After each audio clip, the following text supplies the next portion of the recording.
एक बार फिर स्वागत है आपके अपने YouTube चैनल फिजिक्स की आत्मा पर।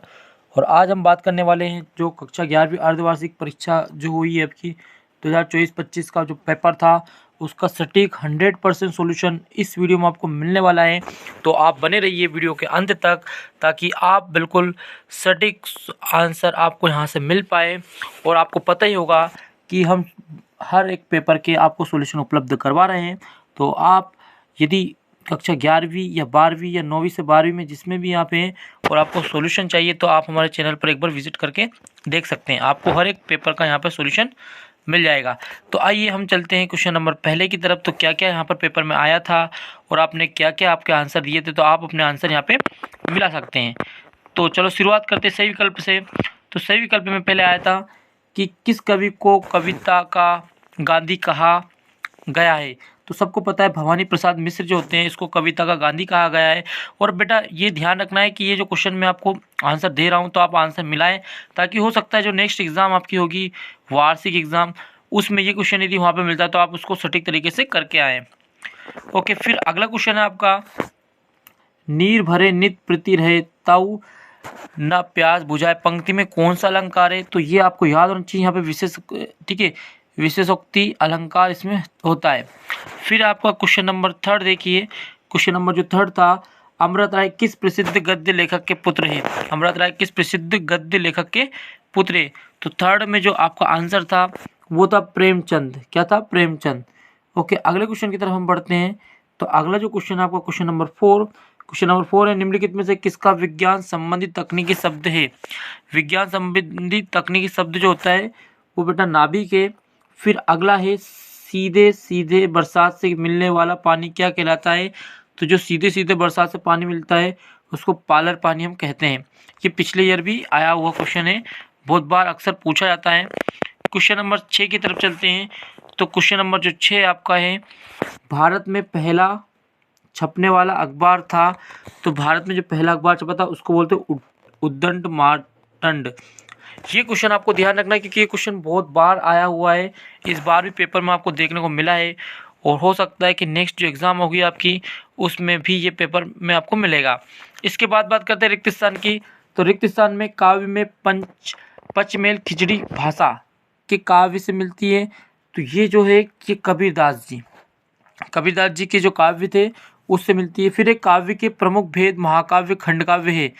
तो ये प्रबंध क्या है? प्रबंध काव्य। उसके बाद है प्रेमचंद की माता का जो नाम था, प्रेमचंद की माता का नाम था आनंदी देवी। इसके बाद क्वेश्चन नंबर 4 की तरफ चलते हैं। क्वेश्चन नंबर 4, एक पंथ दो काज। एक पंथ दो काज एक प्रसिद्ध मुहावरा है। तो यहाँ पे काज आ ही जाएगा क्योंकि हमने पढ़ा है उसमें ही यहाँ पे काज आ रहा है। फिर कुमार गंधर्व ने पदों का गायन किया। तो कुमार गंधर्व जो थे उन्होंने सूरदास जी के पदों का गायन किया है। भारत में ऑल इंडिया रेडियो की स्थापना जो सन था ये 1936 से। बेटा ये ध्यान रखना है, ये आपको इन फ्यूचर भी काम आएगा। जो अगली एग्जाम होगी उसमें भी ये क्वेश्चन आने की पूरे चांस हैं। क्वेश्चन नंबर 3 की तरफ हम चलेंगे। तो क्वेश्चन नंबर 3 है आपका, निम्नलिखित कथनों के समक्ष सत्य या असत्य लिखना है। तो ओनली सत्य असत्य बताना है। तो सन्नाटा सुमित्रा नंदन पंत की कालजयी रचना नहीं है। तो बिल्कुल सही है क्योंकि किसी और की है। फिर उसके बाद ओज गुण प्रमुख रूप से शांत रस में मिलता है। तो असत्य आएगा क्योंकि शांत रस में आपको ओज गुण देखने को नहीं मिलता। आपका बंटी मन्नू भंडारी का प्रसिद्ध नाटक है। तो ये भी असत्य आएगा। फिर शब्द शक्ति 5 प्रकार की होती है। तो जो क्वेश्चन नंबर आपका 4 है ये भी आपका असत्य आएगा। ठीक है, मिलत या ना आलो आंधारी मूल रूप से पंजाबी भाषा में लिखी गई है। तो बिल्कुल सही है, सत्य आएगा। उसका डायरी हमारी सबसे अच्छी मित्र है। तो बिल्कुल सत्य है। तो मैंने आपको सत्य असत्य मिलाया है, बताए हैं तो आपने मिला लिए होंगे। अब हम बात करते हैं जोड़ी की। तो जोड़ी सही से मिला लेना आप।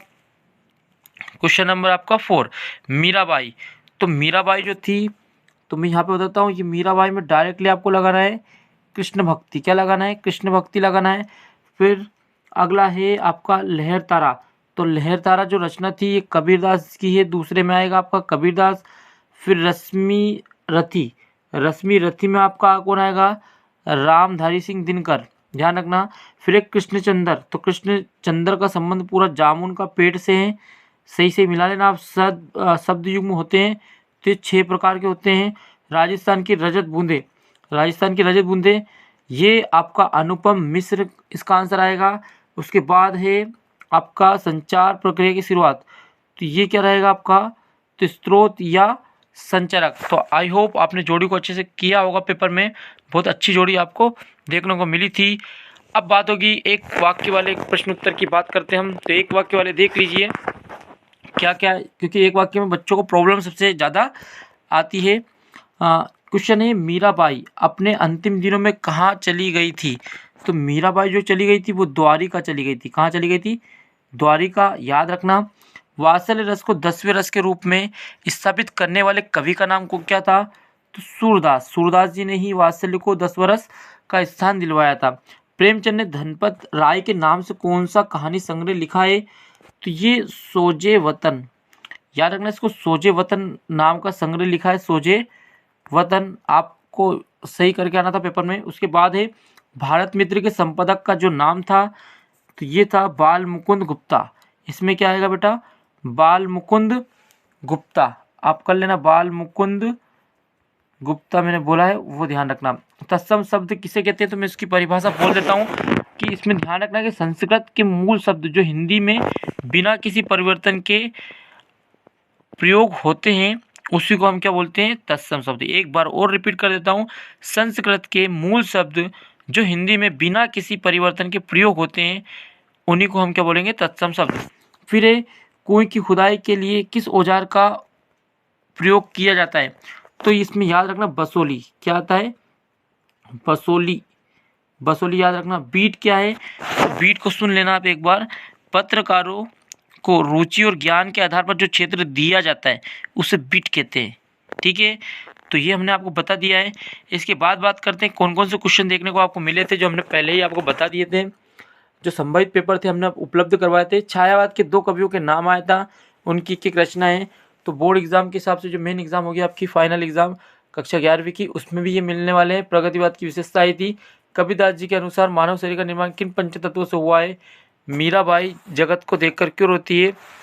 तो बहुत अच्छा पेपर यहाँ पर आपको देखने को मिला था, ज़्यादा टफ लेवल भी इसका नहीं था।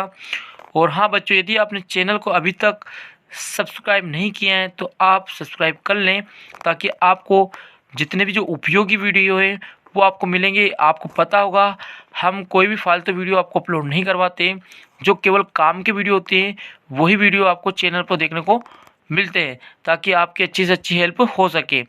तो आप यदि हमारे साथ जुड़े हुए हैं और आप कहाँ से हैं तो थोड़ा सा हमें बता दें, ताकि हमें पता चले कि हमारे जो बच्चे हैं वो कहाँ कहाँ से वीडियो को देख रहे हैं। तो आप कमेंट में ज़रूर अपने विलेज का नाम या आपके सिटी का नाम ज़रूर लिखें। ठीक है बच्चों, फिर नेक्स्ट वीडियो में मिलते हैं, जहाँ पे और भी आपको उपयोगी वीडियो हम उपलब्ध करवाएंगे। धन्यवाद। ओके।